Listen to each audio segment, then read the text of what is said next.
Okay, so we're going to talk about goals and objectives. Goals and objectives are the backbone of your instructional process. Your students should be able to track their progress by evaluating their knowledge and actions against your course objectives. One thing to remember is that objectives are always subordinate to your goals. Goals are statements about the intended product of learning. So what is your end result? It's very similar to mission and vision statements, and it's written with the end in mind. Your objectives are observable parts of getting to that goal. Objective means observable. So how are those goals accomplished? The objectives identify which domain the educator plans to address. One thing to remember is that writing objectives is not an easy task, but it is important that you learn how to do it. It's very important that you identify what you want the students to actually learn, and becoming very familiar with Bloom's taxonomy and how that fits into writing your objectives. You want to identify how you intend to provide instruction to ensure objectives are met. You want to identify how you're going to assess learning, and you want to identify the need for remediation.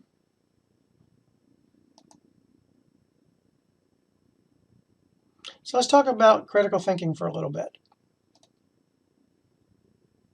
So here we have Bloom's taxonomy, and we have the 6 levels starting at the bottom: remembering, which is simple factual recall; understanding, which is the ability to explain ideas or concepts; applying information to new situations is the third rung on that ladder; being able to analyze and draw connections among ideas begins the area where we consider this to be critical thinking. The next level is evaluate, which is the ability to justify a decision or a stand on some topic or issue. And the top level is create, which is the ability to produce new or original work. So it's these top 3 sections or rungs: analyze, evaluate, and create, where we actually get into critical thinking. And that's why the National Registry exam will test usually the application, analyzing, and evaluation during their testing.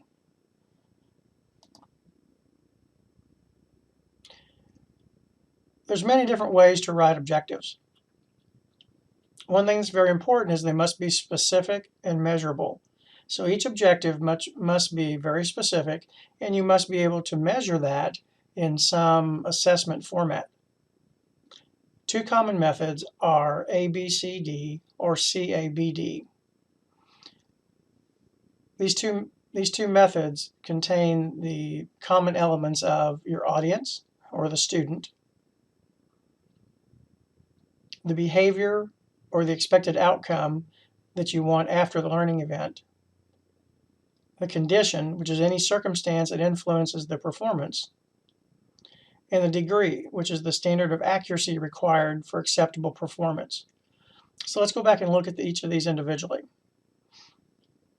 So with the student or the audience, an objective for this type of objective might start with the EMT student and then continue on with the objective. So you're identifying who the audience is. The behavior, which is expected outcomes for the learning event, may say something to the effect of demonstrate how to don gloves. So your key verb there is to demonstrate, which is the behavior.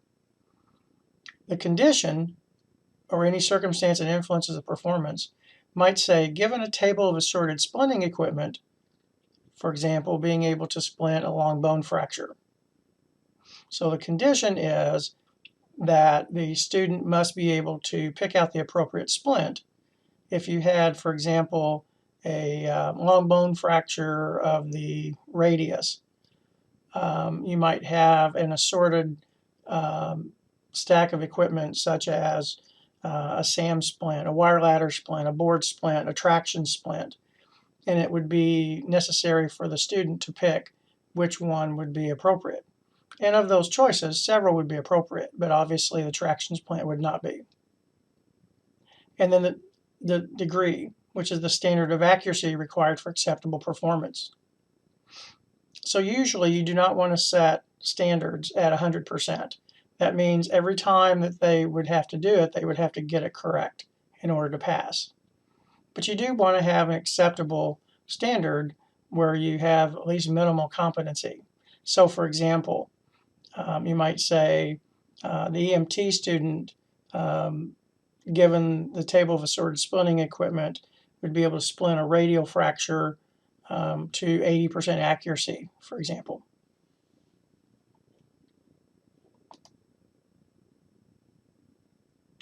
Another approach, which is used by FEMA, if you've ever had any of the, especially FEMA 300 and 400, you might have heard of SMART goals.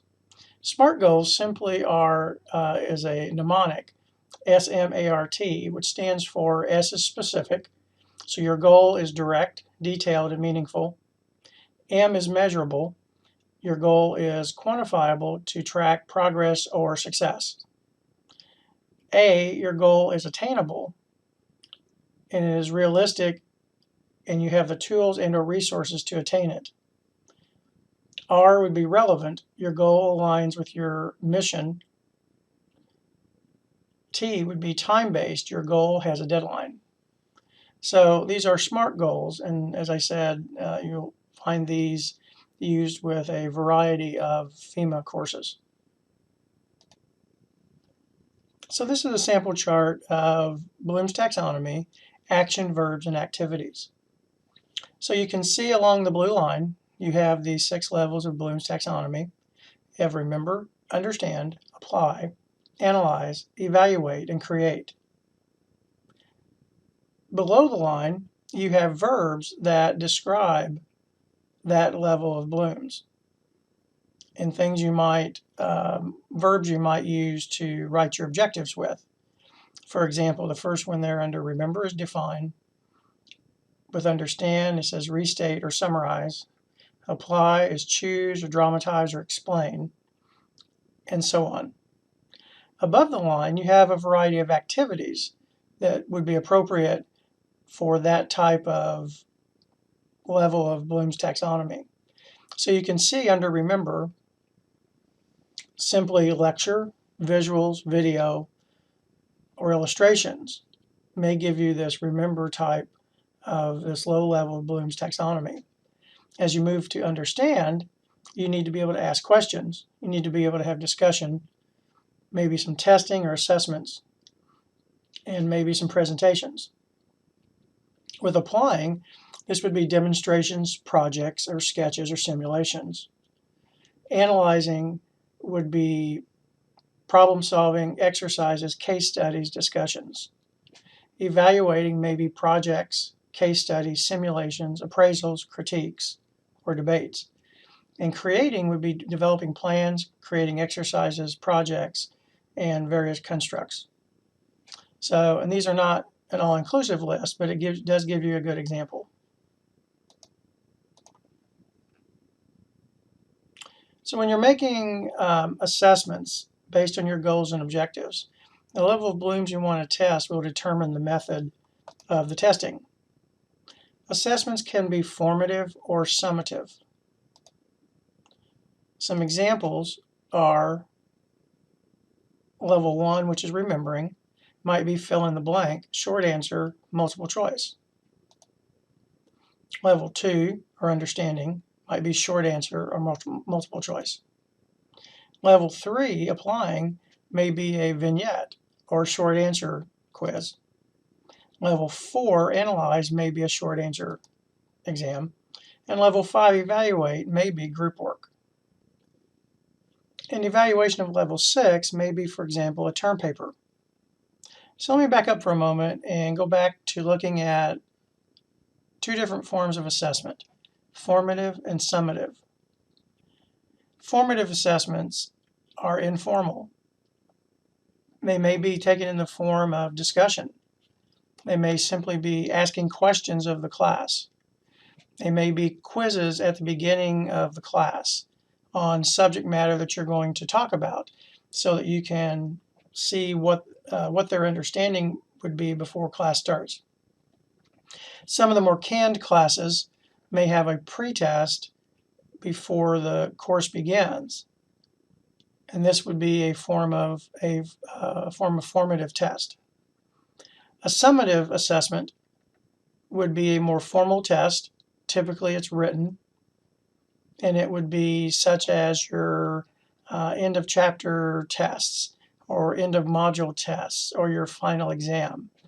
They're typically written tests with very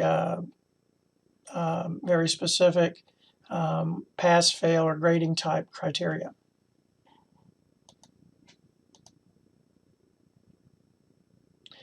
So I gave you all a Bloom's taxonomy exercise.